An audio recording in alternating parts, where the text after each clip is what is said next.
Hi, have you had the problem of not having enough time to do stuff and you end up procrastinating? You have a million things to do, but eventually you don't want to do them because it's all too much. Well, I've been there, so let's have a look at what worked for me. So, personally, I'm working at the local airport.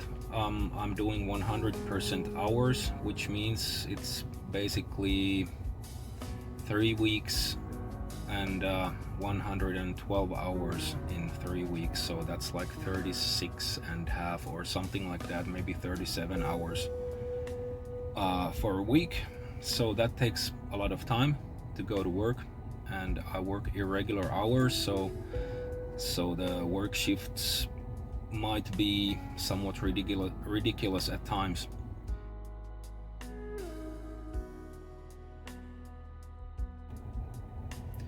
But lately, I have been interested in how to be more efficient because there's a lot of stuff that seems quite interesting. So, like last summer, I decided to put up an online store, and before that, I opened an Etsy store, and also I'm doing these YouTube videos, which are mostly about my dog, but that takes some time also. So there's kind of like a puzzle how you make it all to how do you put it all together, and how do you have time for all that stuff. So what I personally have been doing is that I have been using a calendar. Ooh, what a nice surprise. Nobody would have thought about that, but it's been really useful for me, and I'm like old school with this calendar thing, so I just bought a paper kind of scheduler, and I use a pen to schedule out my days, and it's been working just fine for me. And there's some things to remember when using the scheduling system or the calendar.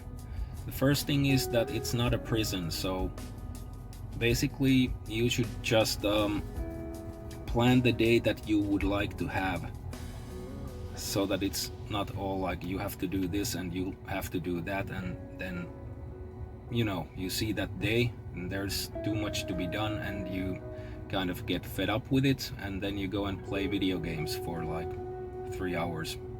That's not ideal, so that's always the danger. So how do you plan the day?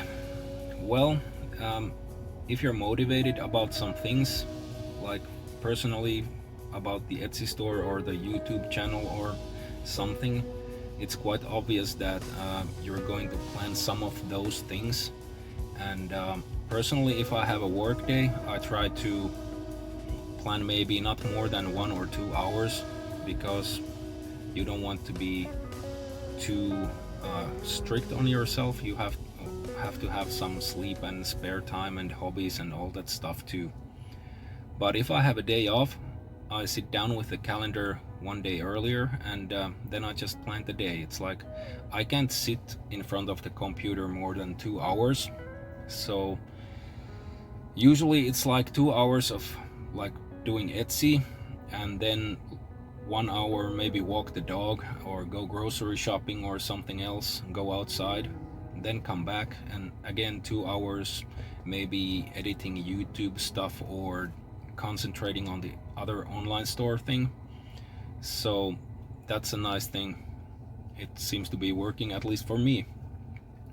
And as I said, it's not a prison, so basically if you're not hitting your plan with 100%, it's totally fine. If you hit it by maybe 60 or 50%, it's still a lot better than zero if you didn't plan the day and played Fortnite all day long, so that's not good. So yeah, and I always try to plan some activities inside the day, so that I go out, maybe go throw some disc golf, and go walking with the dog, or go jogging or something like that, because it helps the brain out. You have some time off your